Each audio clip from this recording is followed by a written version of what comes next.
बात प्राचीन काल की है। किसी गांव में एक बुढ़िया रहती थी। बुढ़िया का इस दुनिया में कोई नहीं था। वह अपने घर में अकेली ही रहती थी तथा अपना जीवन यापन चलाने के लिए सारा काम खुद करती थी। बुढ़िया के संघर्ष और मेहनत का अंदाजा इसी बात से लगाया जा सकता है कि रात में भी उसका चरखा बंद नहीं होता था।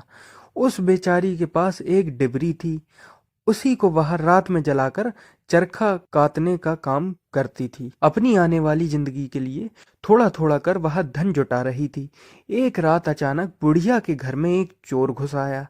चोर ने जैसे ही घर में प्रवेश किया, वह डिबरी की छाया में छिपने लगा और बेसब्री से बुढ़िया के सोने का इंतजार करने लगा। चोर सोच रहा था कि बुढ़िया ने उसे नहीं देखा है और जैसे ही बुढ़िया की आंख लग जाएगी, वह किसी न किसी तरह सारा सामान बुढ़िया के घर से चुरा के ले उड़ेगा। पर अफसोस, चोर का अनुमान गलत रहा, क्योंकि बुढ़िया ने पहले से ही चोर को देख लिया था।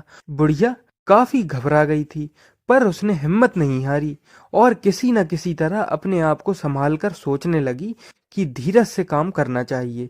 फिर बुढ़िया अनजान बनकर चुपचाप अपना काम करती रही। चरखा काटते काटते बुढ़िया सोच रही थी आखिर चोर को किस तरह पकड़वाया जाए। कुछ समय तक सोचने के बाद बुढ़िया को एक विचार आया। बुढ़िया सोचने लगी, क्यों ना डिबरी को कहानी सुनाने के बहाने चोर को पकड़वाया जाए। बुढ़िया कहने लगी, हे सखी डिबरी, हर रोज की तरह मैं तुम्हें एक कहानी सुनाऊंगी। पर डिबरी एकदम चुप। फिर से बुढ़िया ने सखी डिबरी को पुकारा और कहने लगी, सखी डिबरी, तुम चुप क्यों हो? तुम ठीक तो हो ना? पर डिबरी कुछ बोल ही नहीं रही थी। चोर बार बार सोच रहा था, क्या डिबरी भी बात करती है? बुढ़िया ने फिर से पूछा, हे सखी डिबरी, तुम इतनी चुप क्यों हो? क्या घर में कोई घुस आया है जिसके संकोचवश तुम कुछ बोल नहीं रही हो? घर में घुसा चोर मन ही मन सोचने लगा, शायद डिबरी ने मुझे देख लिया है, तभी वह कुछ बोल नहीं रही है।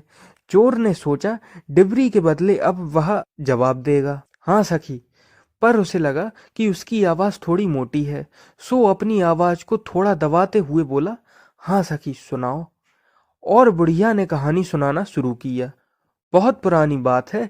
एक घर में एक धनवान बुढ़िया अकेली रहती थी।